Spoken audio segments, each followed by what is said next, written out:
কোচবিহারের একটি স্বেচ্ছাসেবী সংগঠনের পক্ষ থেকে আর্জিকর ঘটনার প্রতিবাদে দোষীদের উপযুক্ত শাস্তির দাবিতে বিশ্বকর্মা ঠাকুরের কাছে প্রার্থনা করা হয়। উই ওয়ান্টস জাস্টিস সহ বিভিন্ন স্লোগান তুলে পুজো মণ্ডপের চারপাশ সাজিয়ে তোলা হয়। প্রতিবাদ জানানোর জন্য যেন এক অভিনব ভাষা বেছে নিয়েছে ওই সংগঠনের কর্ণধার শঙ্কর রায়। বিশ্বকর্মা পুজো উপলক্ষে অভিনব উদ্যোগ দেখা গেল, এ ব্যাপারে কি বলবেন? প্রতি বছর বিশ্বকর্মা পূজা করা হয় আজকের দিনে। এবছর আমরা জাস্টিস ফর আরজিকর এই প্রতিবাদ নিয়ে ঠাকুরের কাছে ব্রত হয়েছি। ঠাকুরের কাছে প্রার্থনা করছি আমার বোন তিলোত্তমা, তার রক্ত হবে না তো ব্যর্থ, দোষীদের অবিলম্বে শাস্তি দেওয়া হোক।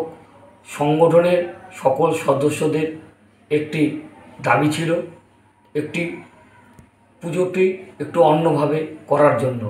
বিশ্বকর্মা ঠাকুর রয়েছে, তার সাথে বিভিন্ন প্রচারমূলক যে আরজিকরের সে সমস্ত রয়েছে। বাড়ির দুর্গা ধর্ষণ না হয়, ধর্ষণকারীদের অবিলম্বে শাস্তি দিতে হবে। প্রতিবাদ হোক ঘরে ঘরে, উৎসবে রয়েছি আমরা প্রতিবাদের মধ্যে। এই উদ্যোগটি আমরা এবছর নিয়েছি আস্থা ফাউন্ডেশনের পক্ষ থেকে।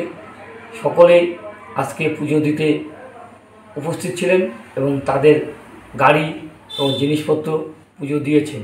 আমি ভগবানের কাছে প্রার্থনা করছি আমার বোনের বিচারটি তাড়াতাড়ি হয়, এই কামনাই করেছি ঠাকুরের কাছে।